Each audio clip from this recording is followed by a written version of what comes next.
يا ابن الحسن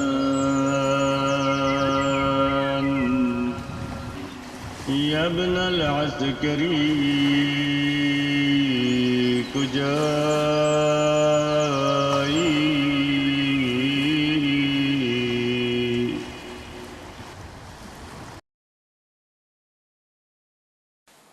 اعوذ باللہ من الشیطان الرجیم بسم اللہ الرحمن الرحیم.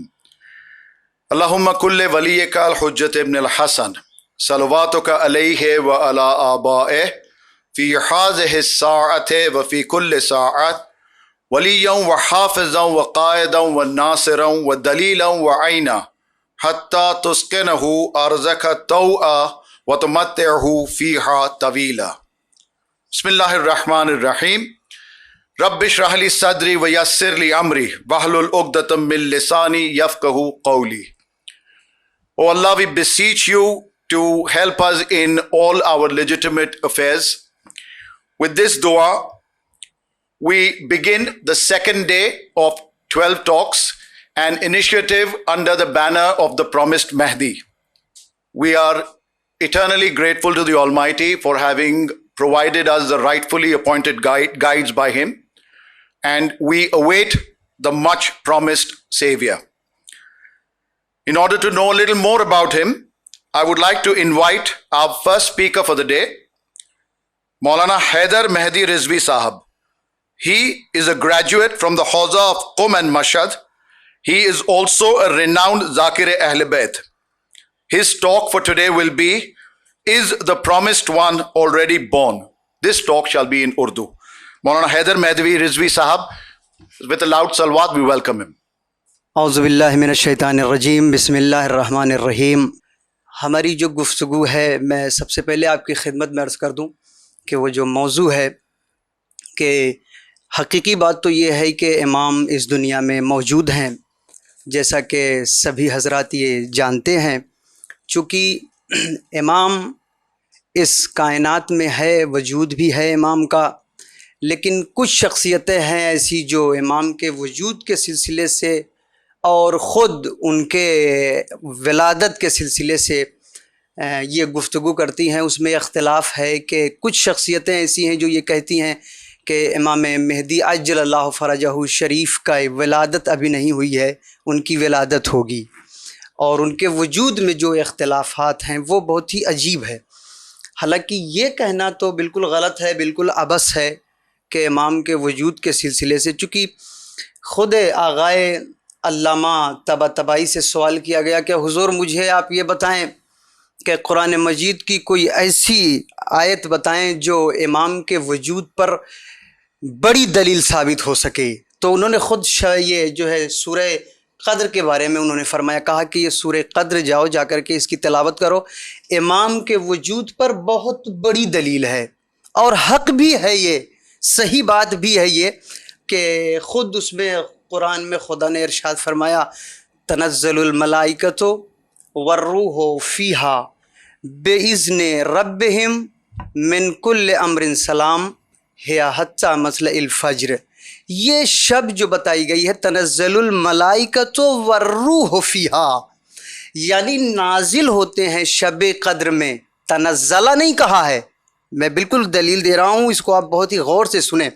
کہتے ہیں کہ تنزلہ نہیں کہا، ماضی کا صیغہ نہیں استعمال کیا ہے، نہیں، یہ تنزل کہا گیا ہے، لام کو پیش دیا گیا ہے، یعنی مضارع. یہ اصل میں تتنزلو تھا، توجہ ہے، تتنزلو تھا. اس کے بعد جو ہے یہ کیا نام ہے کہ ارشاد فرمایا ہے کہ تنزل الملائکۃ والروح فیہا. ایسا نہیں ہے کہ ایک مرتبہ نازل ہوئے ملائکہ یا روح الامین، نہیں، ایسا نہیں ہے، بلکہ وہ ہر شب قدر، یعنی اس کو ہم کیا کہہ سکتے ہیں، پریزنٹ کنٹینیوس جسے کہا جائے، یہ چیز ہم کہہ سکتے ہیں. اس کو مضارع یعنی استمرار ہے، اس چیز میں استمرار ہے کہ باقاعدہ ابھی بھی جب شب قدر ہوتی ہے تو فرشتے اور ملائکہ نازل ہوتے ہیں شب قدر میں. کس پر نازل ہوتے ہیں؟ اب سوال یہ ہے، جو سب سے بڑا سوال ہے وہ یہی ہے کہ خدا کہتا ہے، خود قرآن میں ارشاد ہے کہ تنزل الملائکۃ والروح فیہا، یہ ملائکہ اور روح الامین یہ نازل ہوتے ہیں شب قدر میں امر پروردگار کو لے کر کے، اپنے پروردگار کی اجازت کے ساتھ ساتھ، ہے نا؟ تو یہ کون سی شخصیت ہے جس پر نازل ہوتے ہیں؟ ہم پر اور آپ پر نعوذ باللہ تو نہیں نازل ہو سکتے، کسی عام شخصیت پر ملائکہ اور روح الامین تو نہیں نازل ہو سکتے۔ لہٰذا امام کا وجود ہے، یہ آیت قرآن کی تنزل الملائکۃ والروح فیہا، یعنی ایک اولی الامر ہے جس پر فرشتے نازل ہوتے ہیں۔ اور ایک چیز دوسری بات میں آپ کی خدمت میں یہ بھی عرض کر دوں کہ اس کائنات کا حرکت میں رہنا اس بات کی دلیل ہے کہ ایک کوئی موجود ہے اس کائنات میں کہ جس کی وجہ سے کائنات حرکت میں ہے۔ کیوں؟ اس لیے کہ باقاعدہ طور پر ان ائمہ اور معصومین علیہ السلام کے بارے میں ہے کہ یہ روح کائنات ہیں، روح کائنات، کہ اے میرے خدا، اے میرے مالک، اے میرے اللہ، تجھے واسطہ اہل بیت علیہ السلام کا، ہمیں اپنے امام کی معرفت عطا فرما، ایک چیز۔ اور دوسری چیز یہ بھی ہے کہ ہم اپنے خدا سے یہ کہیں گے کہ میرے خالق، میرے اللہ، ہمارے امام کے زمانے اور ہمارے امام کی غیبت کو جلد سے جلد ختم کر دے، امام کا ظہور فرما اور ہمیں ہمارے امام کے غلاموں میں شمار فرما۔ ربنا تقبل منا انکا انت السمیع العلیم، اللہم صلی علی محمد و آل محمد۔ We move on to our next speaker. He is the head of the Department of Urdu at Rizvi College, Janab Professor Dr. Abbas Alam Rizvi Sahab. His topic for the day: how long will Imam Mahdi live? He shall be talking in Urdu. Requesting Janab Professor Dr. Abbas Alam Rizvi Sahab. اعوذ باللہ من الشیطان اللعین الرجیم، بسم اللہ الرحمن الرحیم، نحمدہ ونصلی علی رسولہ وآل رسول صلی اللہ علیہ وآلہ وسلم، اما بعد، قال رسول اللہ صلی اللہ علیہ وآلہ وسلم، من مات ولم یعرف امام زمانہ مات میتۃ جاہلیہ۔ حاضرین اور سامعین اکرام، السلام علیکم۔ میرا موضوع حضرت مہدی آخر الزمان علیہ السلام کی طولانی عمر ہے۔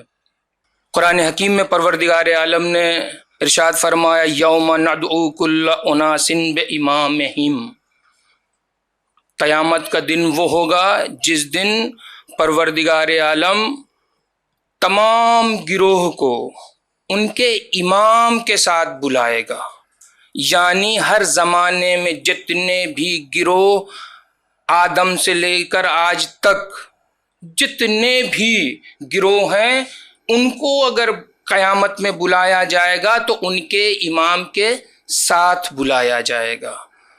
یہی وجہ ہے کہ پروردگار عالم نے جتنے بھی انبیاء بھیجے اس دنیا میں، ہر نبی نے اپنے بعد آنے والے نبی کی خبر دی، نام کے ساتھ، صفات کے ساتھ۔ یہی وجہ ہے کہ ہمارے اور آپ کے آخری نبی محمد مصطفیٰ صلی اللہ علیہ وآلہ وسلم نے بھی اپنے بعد آنے والے خلفاء کے بارے میں خبر دی۔ جب پوچھنے والے نے پوچھا، نقل کیا گیا ہے جابر ابن عبداللہ الانصاری سے کہ وہ فرماتے ہیں کہ رسول اسلام صلی اللہ علیہ وسلم سے پوچھا کہ آپ کے بعد کون جانشین ہوگا، کون خلیفہ ہوگا؟ اس لیے کہ رسول اسلام نے فرما دیا تھا کہ لا نبی بعدی، میرے بعد کوئی نبی نہیں ہوگا۔ جتنے انبیاء تھے اپنے بعد آنے والے نبیوں کی خبر دی، اور رسول اسلام کے بعد کوئی نبی آنے والا نہیں تھا، اس لیے رسول اسلام نے اپنے بعد نبی کی خبر نہیں دی بلکہ جانشین کی خبر دی، امام کی خبر دی، پیشوا کی خبر دی۔ جابر فرماتے ہیں کہ میں نے رسول اسلام کی خدمت میں حاضری دی اور رسول اسلام سے پوچھا تو آپ نے نام بنام بیان کیا، اور 12 خلیفہ ہوں گے میرے بعد، 12 خلیفہ ہوں گے، اور سب سے پہلے حضرت علی، پھر امام حسن، پھر امام حسین، پھر علی، پھر محمد باقر، اور اے جابر تم ان سے ملاقات کرو گے اور انہیں ہمارا سلام کہنا، اور اس کے بعد امام صادق، پھر موسی کاظم، پھر علی رضا، پھر امام محمد تقی، پھر علی نقی، پھر حسن عسکری، اور اس کے بعد مہدی آخر الزمان علیہ السلام۔ یہ ایک ترتیب 12 اماموں کی رسول اسلام نے بیان کی، جسے مختلف راویوں نے نقل کیا ہے، اور کتب اہل سنت میں بھی ان کا اندراج پایا جاتا ہے۔ انہوں نے بھی اعتراف کیا ہے کہ رسول اسلام نے اپنے بعد 12 خلفاء بیان کیے، نام بنام۔ جب عزیزان محترم یہ ثابت ہے تمام طریقوں سے کہ 12 ہوں گے، اور آخری مہدی آخر الزمان امام حسن عسکری علیہ السلام کی اولاد میں ہوں گے، ان کے فرزند ہوں گے، تو اور ان کی پیدائش کب ہوئی؟ 255 ہجری میں۔ امام مہدی آخر الزمان کی پیدائش 255 ہجری میں ہوئی، اور ہم جس زمانے میں زندگی گزار رہے ہیں وہ 1442 ہجری چل رہا ہے۔ تو عزیزان محترم یہ عرصہ تقریباً کچھ کم 1200 سال کا عرصہ ہے۔ اس عرصے کے درمیان کیا اتنی طولانی عمر کسی انسان کی ہو سکتی ہے؟ یہی گفتگو ہے کہ کیسے ممکن ہے کہ اتنی طولانی عمر ہو سکتی ہے۔ اللہ قادر ہے، اللہ حکیم ہے۔ اس نے ایسے شواہد قرآن میں نمونے کے طور پہ بہت سارے واقعات کی شکل میں بیان کیے ہیں، جس سے آپ کو ان باتوں کے لیے حیرت نہ ہو۔ جیسے پروردگار عالم قادر ہے، اس نے حضرت آدم اور حوا کو بغیر ماں باپ کے پیدا کیا، حضرت عیسیٰ کو بغیر باپ کے پیدا کیا، حضرت عزیر علیہ السلام کو جب ان کی 50 سال عمر تھی 100 سال تک موت دی، اس کے بعد پھر زندہ کیا۔ یہ قادر مطلق ہے، جب جسے چاہے موت دے، جسے چاہے حیات دے، حیات اور موت دینے پر وہ قادر ہے۔ اب اس کے بعد اگر آپ دیکھیں انبیاء علیہ السلام کی پوری فہرست ہے۔ حضرت آدم علیہ السلام کی اچھی خاصی طولانی عمر ہے، حضرت نوح علیہ السلام کے لیے یہ ثابت ہے کہ 950 سال تبلیغ کیا ہے۔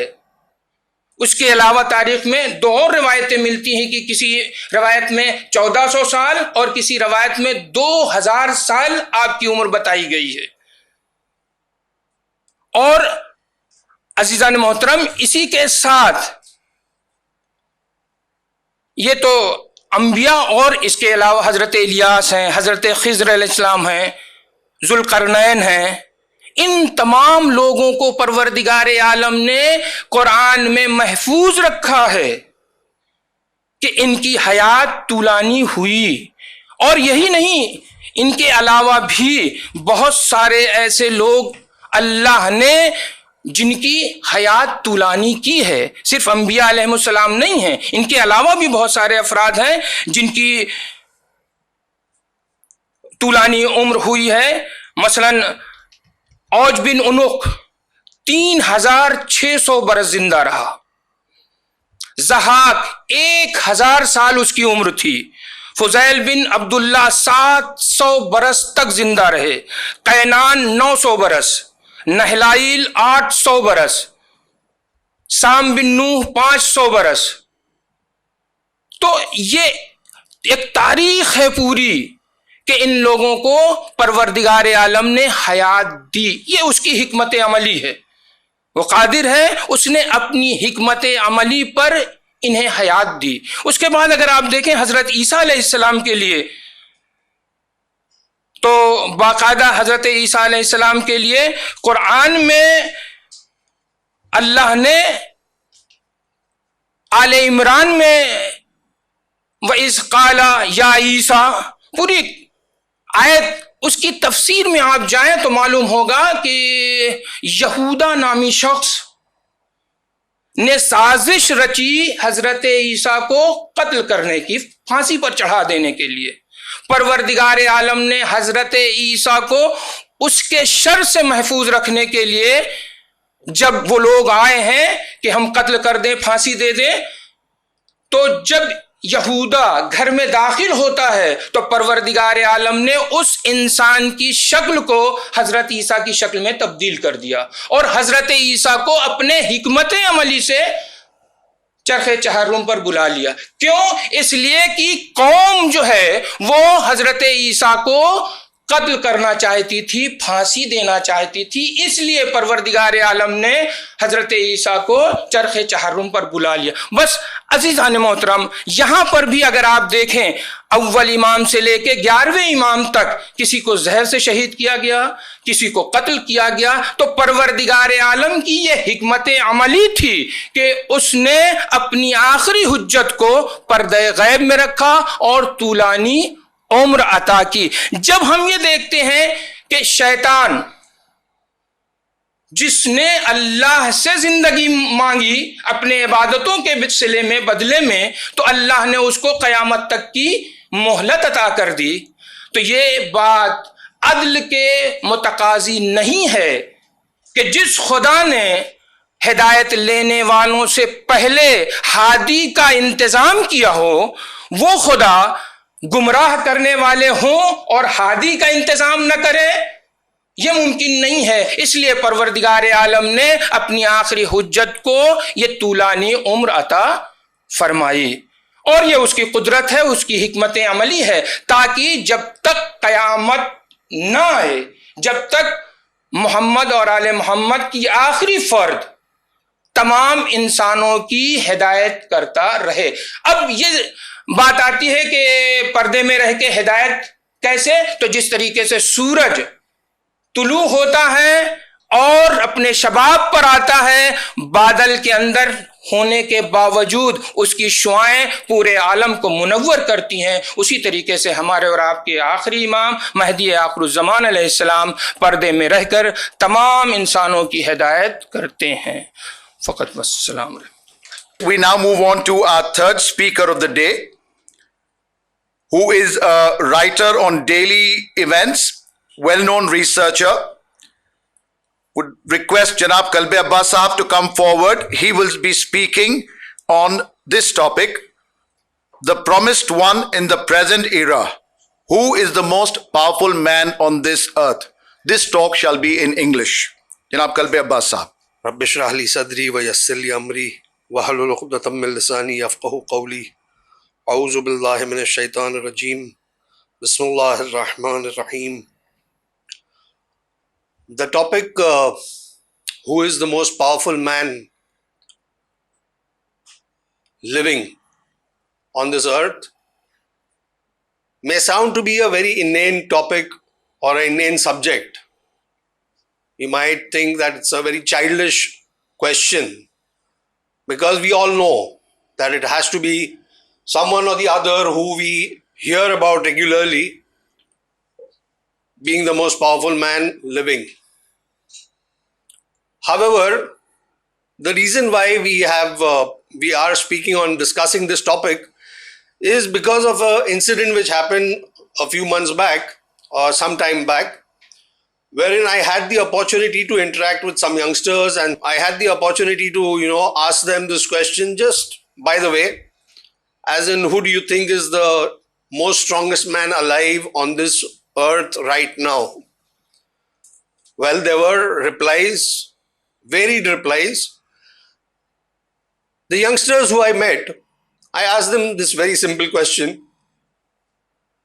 who, according to you, is the strongest man living on this planet? As expected, some of you might be thinking, very childish question. But listen to the replies. It will give you insight into the minds of our youngsters.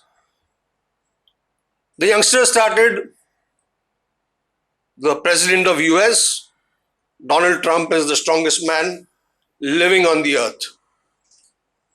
He justified it saying that he has at his disposal the strongest army. Well, there was another youngster who begged to differ.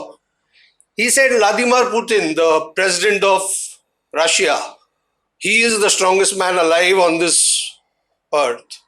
A third youngster, he again opposed these two and said, no, I feel Xi Jinping, who is the president of China, is the strongest man alive on this earth.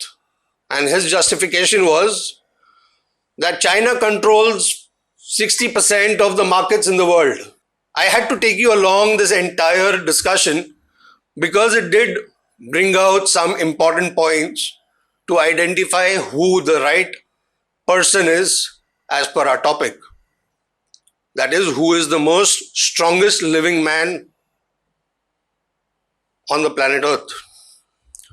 Well, let me just wrap up this discussion by saying that based on the rebuttals by the youngsters, we have realized that the most powerful man should be independent of others. The power should not be based on resources which may get depleted or will get depleted at one point of time. His character should be impeccable and without any flaws or faults, should be equitable and just, should not differentiate or discriminate amongst people, should not be in need of others to portray his power or exercise his power, and should not have health issues, should not be dependent on weapons, should be able to foresee the future and take steps to safeguard others from the harms, should be accessible and should be in control of everything around himself and beyond as well. Well, this conclusion honestly paints only one picture in my mind, and I'm sure the same picture will be drawn in your mind as well, that this strongest person, this person having all these characters and one who does not have shortcomings, is none other than our master Imam Mahdi Ajjalallahu Ta'ala Farajahu Sharif, who is not in need of anyone, who is actually the source of everyone's survival, whose survival is the reason why this earth survives, because it is said that without the hujjat of Allah on this earth, the earth will not survive for even a second. And hence, I conclude my discussion with the point that the strongest man living on the planet Earth is none other than Imam Zamana, Ajjalallahu Ta'ala Farajahu Sharif. And I'm sure you will agree that if at all you had any doubts in your mind as to who's the strongest man living, because Imam Zamana is still living, present, though he is in Ghaibat, he is present on this earth, and hence he is the most strongest man living. Wa akhiru da'wan and alhamdulillahi rabbil alameen. Thank you very much. We move on to our next speaker. He is an e-commerce specialist, a tech blogger, and manager of India projects of the World Federation. He shall enlighten us with the topic, Some Glimpses from the Future, the Government of Imam Mahdi alayhi salam. Janab Asad Virani Sahab, who shall talk in English. May I please request him to come forward.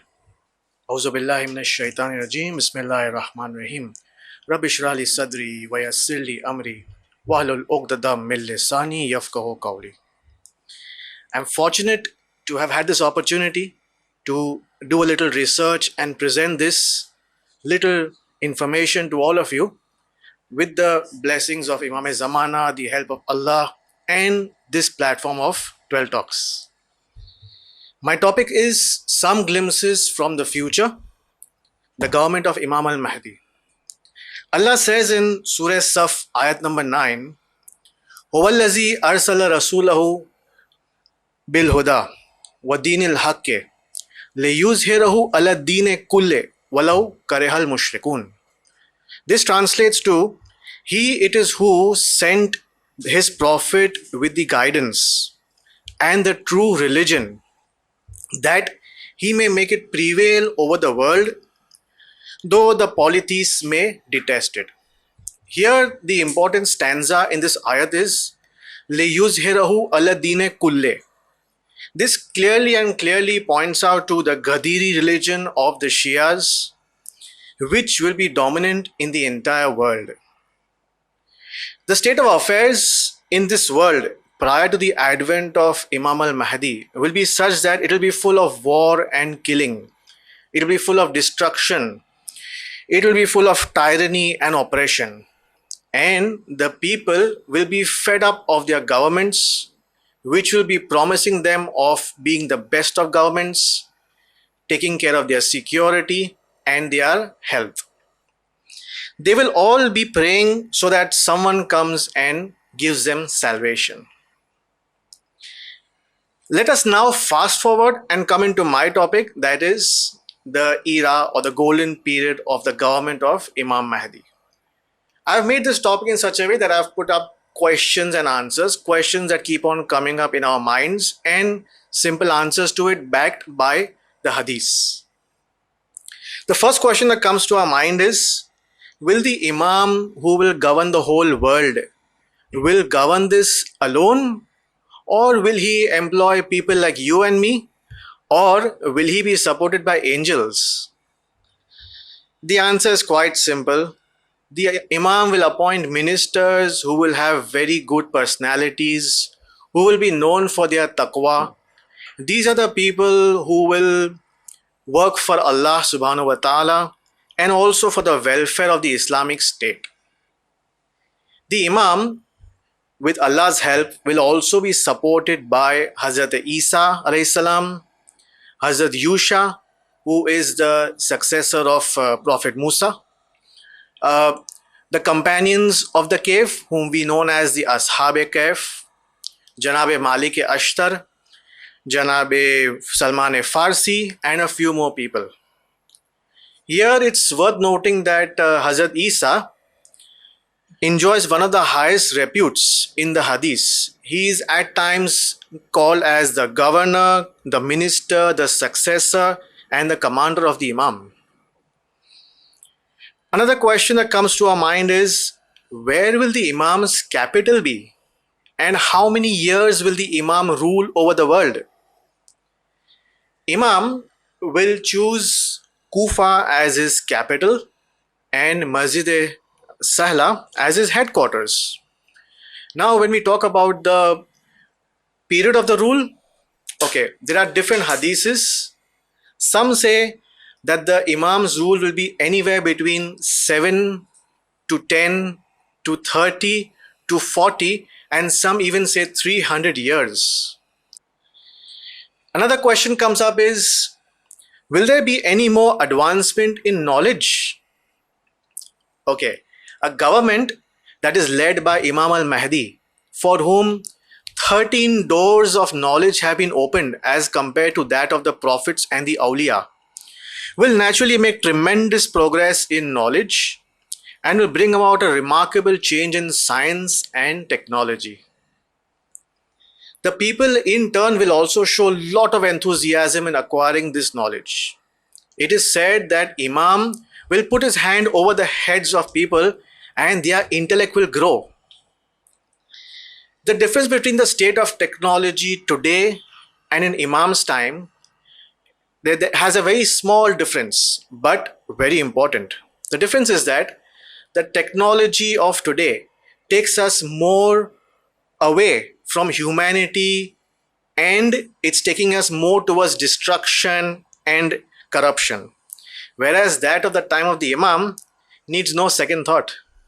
Let us all raise our hands and pray to the Almighty that He enables us to live under the khilafat of his last hujjat and make us reap the benefits of an ideal Islamic government. Ilahi Ameen. Wa akhir dawana and alhamdulillahi rabbil alameen. Thank you, Asad Virani Sahab. Our next speaker, Janab Rahil Manji Sahab. He is a creative director at Dreams Vision Branding and Software Company. He is also the founder and active member in Anjuman-e-Zulfikar at Andheri since 1990. Not to forget that he is a Noha Khan too. He shall enlighten us with the topic, how should we await the awaited? His talk shall be in English. Requesting Janab Rahil Manji Sahab to take the stage. Assalamu alaikum wa rahmatullahi wa barakatuh.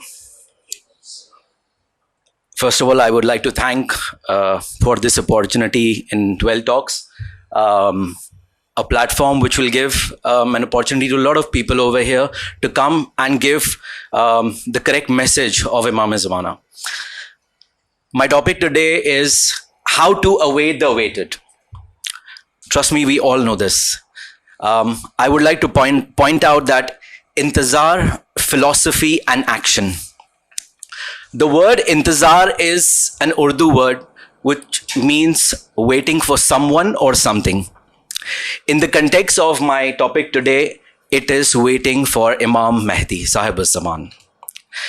Traditions have titled that we are muntazir, the one who are awaiting. And Imam Mahdi is the muntazir who we are waiting for. Intizar and the awaiting of Imam Mahdi alayhi salam is a very great significance, and we read in the traditions of Holy Prophet who said, the best amal of my ummah is to wait for the deliverance. To make it this simple, the best amal of my ummah is to wait for Imam Mahdi. Some important lessons that we derive from this tradition. Firstly, that the intizar is so much awaited and loved by Allah and the Prophet that he made it the best amal. Secondly, intizar is not just for us who are listening over here, or an area or a geographical area that we speak about. It is to do with everyone. Everyone has a role in this. And lastly, intizar does not just to mean to sit and await for something to happen. It means, intizar means action. Let me give you a beautiful example which we might have experienced in our lives, and I'm sure all of us must have experienced this. Suppose we are awaiting a guest who is going to be coming from abroad. And he is somebody really special to us. What are we going to do? First of all, we're going to check what time is he going to come? What time is his flight going to land? Which terminal is he going to land at? Where are we going to keep him when he comes? Where is he going to stay? What kind of food does he love? What is he going to eat when he comes? Does he like a bottled water? We will go in the minute details because we love that person so much. And just imagine that person landing and you have all of this prepared for him. Everything is ready. Just imagine what this is going to be doing. It's going to create a much, much more love in the person's heart that this is what that person took efforts so that, when I come, this is all the preparations that he has done for me. This is intizar. It means action. It is not about just sitting and folding your hands and just waiting for something to happen. Intizar means action before that guest comes. So dear friends, just imagine we ourselves in our life do so much to prepare for a guest who is going to be coming. Just imagine what we need to do for Imam who's going to be coming. What kind of preparations that we are going to do for him. It is the grace of Allah who guided us and the Holy Prophet who has told us what is our duties. What do we need to do before our Imam comes? And in a beautiful tradition, Imam Sadiq says, if I would have reached his era, Allahu Akbar, trust me, if I would have reached his era, I would have served him my entire life. Can you imagine? Our Imam is saying that if he would have been here, he would have served his entire life. But I would just like to draw attention to just two duties. And the first duty, in Mikyarul Maqarib, the author has mentioned knowledge about Imam Mahdi and his special signs. If you have the correct knowledge about Imam Mahdi Sahib al-Zaman, you will not get deviated and fall into any difficulties in this world. It will be the cause of creating the love in our hearts for him. And we must know that everything that we have in this world is just because of his grace, just because of the grace of Imam Mahdi. Once Allah told Janab Musa that Musa, oh Musa, you make the people love me. We've heard so many stories about Janab Musa, we get so inspired. Janab Musa, Allah tells Janab Musa, tell the people to love me. So Janab Musa asks him, like, how do I make people love you? Allah says, tell them about my bounties and my grace. Tell them. That's when they will love me more. In the same way, we need to read, we need to learn, we need to know much, much more about our Imam, because that is what is going to save us in this world and the hereafter. I move to my second duty, which is duty number 77 in the same book, Mikyarul Maqarib, and it is Ziyarat of Imam Hussain alayhi salam in Karbala. Allahu Akbar. The author writes that we can please the heart of Imam Mahdi. And Imam also prays for us for the person who goes for the ziyarat of Imam Hussain alayhi salam. In traditions, it's mentioned by Imam Sadiq that if a visitor of Imam Hussain alayhi salam knows what joy that he will give Prophet Muhammad, what joy he will give Bibi Fatima, what joy he will give all the Aimma, what joy he will give to the mothers of the Shuhada of Karbala, all of them, all the martyrs of Karbala, if he knows that what bounties and benefit and rewards that I will get, he will not want to leave from Karbala. He would just want to stay there. What a beautiful, inspiring tradition of Ali Muhammad, that they are happy when we go for ziyarat. Allahu Akbar. Significant is that it has been like a duty for us to go for the ziyarat of Imam Hussain Islam. Try to go every year, and we pray to Imam that he calls us every year with our family, inshallah. But there is something important that I would like to add over here, that when we go to Karbala, we should try to perform that ziyarat on behalf of Imam Mahdi, because that will increase the reward of that ziyarat. And trust me, finally, I would like to reflect that this journey of intizar that we are in right now is not just us who is waiting for this. Prophet Muhammad is waiting. Bibi Fatima is waiting. Everybody is waiting to take, because Imam is going to come and take the revenge of Karbala and the oppression which was on Bibi Fatima Zahra. With this, I would like to end my speech. Par Muhammad wa ali Muhammad salawat. Allahumma salli ala Muhammad wa ali Muhammad. I now call upon our poet, our Urdu Shair once again. This time he will be speaking on the 12th Imam, the last divine guide. Janab Dr. Shaur Azmi Sahab, I would introduce him again. He is a practicing doctor of medicine and an Urdu Shair of national and international repute. This shall be the last speech of the day. खुदा का शुक्र है, एक ही नशिश में दो बार आप हज़रात से मुखातिब होने का मौका मिला है। पहली तो नज़्म थे, ये मुझे जो उन्वान दिया गया, 12वें इमाम, आखिरी इलाही रहनुमा। अब इसमें सबसे पहले जो लफ्ज़ हमारी ज़बान से निकलता है वो 12 का, 12 کی امپورٹنس کچھ عجیب سی آتی ہے، آپ لوگوں نے بھی محسوس کی ہوگی، میں صرف آپ کو یاد دلا دوں کہ یہ عدد بندوں کا بھی پسندیدہ ہے اور خدا کا بھی پسندیدہ ہے۔ دیکھیں جو چیزیں ہم نے بنائی، جیسے ہم جب 12 کے عدد کے ایک سیٹ کو سیٹ تھیوری میں ظاہر کرتے ہیں تو اسے درجن کہتے ہیں یا ڈزن، اور جب 12 درجن کا کوئی سیٹ بنتا ہے تو اسے گراس کہتے ہیں۔ ہم نے ناپنے کے لیے جو پیمانہ بنایا اس میں بھی 1 فٹ کے 12 حصے کیے جسے انچ کہتے ہیں۔ تو صرف بندوں ہی کا پسندیدہ عدد نہیں ہے، یہ عدد بندوں کا محافظ بھی نظر آتا ہے۔ جو سب سے نازک چیز آپ کہیں گے آپ کا دل ہے، اور اس کے بعد آپ کا دماغ ہے۔ آپ کی زندگی دل اور دماغ کے بیچ ہی گھومتی ہے، وہ گیا تو یہ گیا اور یہ گیا تو وہ گیا۔ اب اس کو بھی دیکھیے، آپ کا جو دل جو ہے وہ دائیں طرف کی 12 پسلیاں اور بائیں طرف کی 12 پسلیاں، یہ دونوں ملا کے وہ آپ کے دل کی حفاظت کرتا ہے۔ یہ نہ ہو تو وینٹیلیٹر پہ بھی آپ نہیں چل سکتے۔ بڑی اہمیت ہے 12 کے عدد کی۔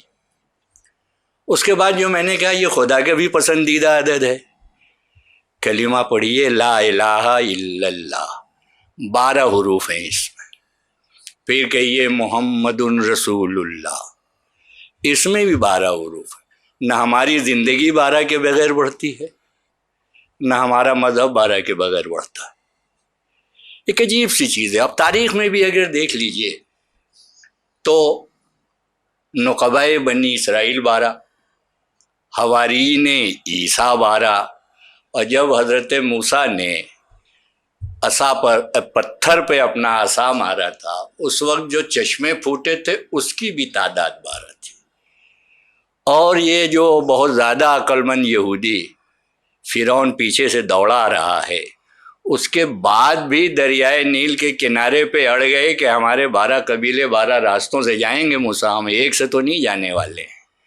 ایک ضرب عصا سے یہ 12 راستے بنے، اور پھر 12 بروج اور کیا کیا ہے۔ میں نے بیچ میں دماغ کی بات کی تھی، تو یہ کرینیل نروز جس سے ہمارے سارے حواس، آنکھیں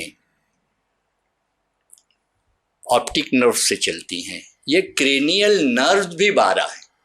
اگر یہ نہ ہو تو کان سنے گا نہیں، اگر یہ اپنا کام نہ کریں تو نہ خوشبو نہیں محسوس کرے گی، اور اگر یہ نہ ہو تو عضلات میں جو آپ ہاتھ کا ارادہ کرتے ہیں یہ آپ کے نرو امپلسز ہیں، تو یہ اگر نہ ہو، یہ جو 12 عدد کرینیل نروز ہیں، تو آدمی میں اور مردے میں کوئی فرق نہیں رہ جائے گا۔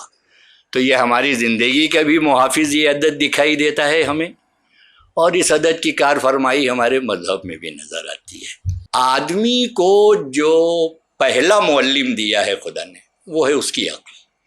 عقل ہی سے رسول کو پہچانتا ہے، عقل ہی سے امام کو پہچانتا ہے۔